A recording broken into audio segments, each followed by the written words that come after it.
城过台湾为清末台湾台北知名民间故事，因其特性，也被部分学者归类为民众口述传说。该故事虽被许多学者认为真实性偏低，但于乡野调查上，大多数台湾人深信真有其事。周城过台湾与台南的传奇故事林头姐情节相当相似，有南林北周之称。南林北周加上陈守娘显灵、吕祖庙烧金，共称林陈吕周四案，又称清末台湾四大奇案。神秘事物，一探究竟。大家好，我是小花，今天要继续介绍清代台湾四大奇案之一周城过台湾。在影片开始之前，请大家动动你的小手，按下订阅及开启小铃铛，才不会错过最新影片的通知哦。清朝末期，一名叫周成的男子，出身福建省泉州府安溪县三都龙河庄，苦于闽南的大饥荒。听闻1858年天津条约之后，台湾的沪尾、基隆、安平和打狗地区这4个港口会开港，并与西洋列强之间的国际贸易。周成觉得这是个大好的赚钱机会，告别家乡的父母与妻子儿女，还变卖所有的家产，筹借了一大笔钱，独自一人从唐山过台湾经商。周成抵台，由艋舺入台北城，一见台北富裕繁华，遍地烟花，无法忍受寂寞，抵抗诱惑，于是到青楼寻欢，却迷恋大稻埕知名酒家女郭阿面，完全忘了经商的事。随即床头金尽被逐出温柔乡，只好至淡水河寻短，却遇到一样打算寻死的王根，两人相谈甚欢，于是两人放弃了死念，决意合作生意，结为兄弟。王根乃为世家子弟，遂以银钱付之，同设茶行。不久，周成即出口茶叶致富，立刻娶了深爱已久的郭阿面。周成致富后，高车骏马，娇女金屋，全然乐不思悯，忘却了家乡的亲人，一文钱也不寄送回乡，甚至毫无音讯。因周家家产几乎全为周成所携，家中陷入窘境，无米可炊。周成原配乐里，只好托人来台寻访，得知的答案却是周成致富，迎娶美妓，不愿反闽。周成父亲一怒之下，被活活气死，周成母亲也选择自缢而死。无奈之下，乐里带住孩子周大石与公婆的神主牌渡台寻夫。抵达台湾后，不料被周成、郭阿面两人共同下毒，杀害乐里。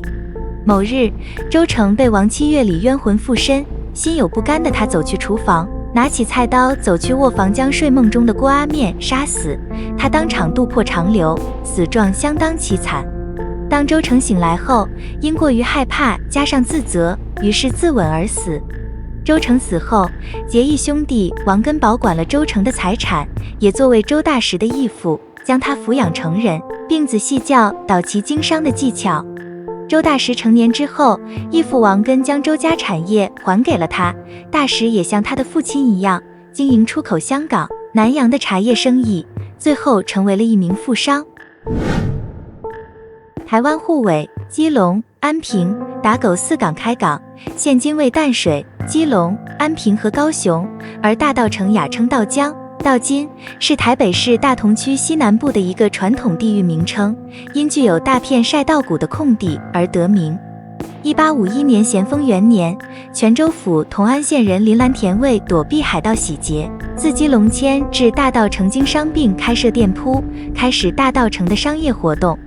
1853年咸丰3年，3亿人与同安人为艋舺码头的驳船权利，发生顶下礁拼分类械斗事件，下礁的同安人无力抵抗，于是带住自身信仰的霞海城隍拜逃至大稻埕。大稻埕旁淡水河的码头交易逐渐兴起。1860年咸丰10年，淡水开港后，大稻埕成为台北最繁华的物资集散中心，以茶叶与布料的贸易为主。大稻埕的茶叶贸易在洋行的带领下，不仅市场扩大，更造就惊人的财富与繁荣。进入日治时期后，日商抵制洋行势力，转而以日本与东南亚为主要市场。大稻埕进入日治时代后，日商全力抵制洋行势力，转而以日本、东南亚为主要进出口市场。日治时代初期，大稻埕的茶叶贸易依然兴盛，引进新式生产设备，并打出日东红茶的名号，销往美国与加拿大。茶商李春生与陈天来等皆因此致富。李春生原籍泉州府同安县，起初于厦门一济洋行担任地区负责人，后移居大稻埕发展，任保顺洋行买办。后李独立经商，进口煤油，并筹划北部茶叶出口，因而累积巨大的财富。在清治时期的交商中，曾有南北交，是由往来台湾各地港口的交商所组成的工会组织，其所贩售的商品则称为南北货，代表货品批发与销售的对象遍及台湾各地，也指商品来源广泛，无所不包。清代大稻埕的南北货行多自中国大陆买进货品，种类则较为单一。日治时期后，因日本输入的商品获得免税待遇，南北货行开始大量出现日本产的咸鱼与干贝等干货，且大型的南北货业者多为日商所经营，使大稻埕成为当时台湾最重要的南北货集散地。1884年，光绪10年，白匾于六馆街开设东汇坊酒楼，规模仅能容纳10余桌客人。后先迁至到新街，1910年明治43年，再迁至城隍庙后街，扩张为联动式2层楼街屋，可容纳100人宴会，供应台菜与西餐。用餐时除艺旦弹唱之外，还有专属乐队伴奏。1911年，因被清廷通缉而流亡日本的梁启超，应林献堂之邀而来台访问，双方于东汇坊聚餐，梁于宴席上作有4首七律。1913年大正2年，白因案系于长崎，东汇坊由股东吴江山经营，后白与吴失和。1917年，吴退股筹资开设江山楼。1920年，东汇坊接待进卫师团中江久尔公邦宴王，并开始以御料理行销。1923年，皇太子裕仁应台湾总督田健治郎邀请赴台巡视，由东汇坊与江山楼在台湾总督官邸合办宴席，宴请当局要援与民间有利人士，其中厨师于1周前就开始隔离斋戒。1924年，东汇坊因不敌江山楼，由股东黄东茂出资，于日新町兴建新东汇坊。新东汇坊前进2层，后进3层，具有可容纳700余人的大宴会厅，以及50多人的小宴会厅，附有内设凉亭与喷水池的庭园。但于1926年宣布倒闭，原址由黄东茂收回。1927年改名蓬莱阁，重新营业，聘请袁春风、德意楼股东林聚光担任经理。后蓬莱阁经营权转让茶叶富商陈天来，战后陈家转售徐外科医院，现只为宾王时尚旅店。周成过台湾，延伸出很多好的作品。1. 戏剧。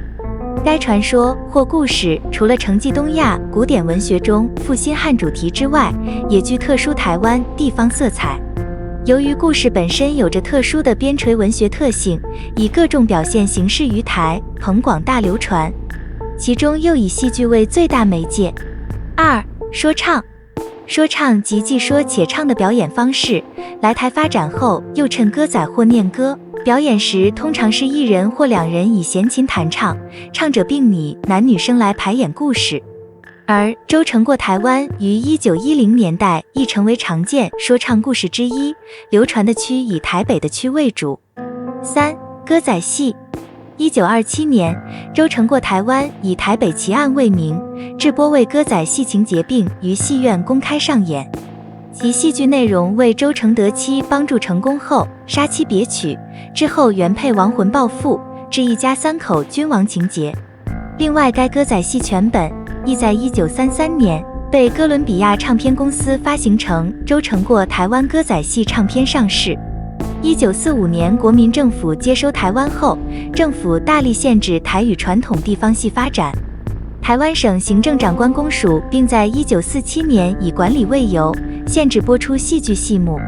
直到1977年8月，台湾正经时事较缓，周成过台湾歌仔戏版本正式在台复演，并以广播歌仔戏、唱片等形式传唱。4. 影视。周成过台湾也以电影方式呈现，其中1956年台语电影《周成过台湾》为该年度全台湾电影卖座第4，不过，有人认为该片为香港影界为迎合台湾民众口味所制播的煞语片，而正因厦门话属于闽南语，加上因题材为人熟知，以及台湾闽南话相近，因此成为这部片卖座原因。台湾民众熟知的周成过台湾故事构成与台湾移民史有极大关系，在背景上亦充满浓厚乡土地域文化。故事中，唐山过台湾、大稻埕的繁华、贸易致富、渡台禁令、禁止携眷等等内容，投射台湾移民开发时期的特殊时代环境。另一方面，周成过台湾亦带有典型通俗的负心汉文学模板，加上儒家传统家庭观念、移民海岛特性及报应不爽等文化，产生与众不同的移民世情故事。在构成上亦衍生出富贵一妻、周成迷恋娼妓、杀妻后遭妻亡魂索命的其他版本。学者认为，混合多种文化的周成过台湾故事已有别于东亚民间文学故事类型。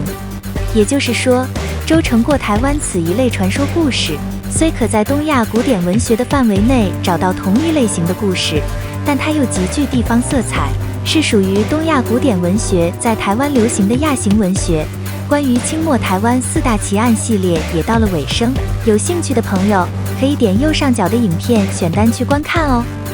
如果你喜欢我们的影片，请帮我按赞、订阅以及分享，或到这几个平台来关注我们。我们下期影片见，祝各位有个美好的夜晚，晚安，拜拜。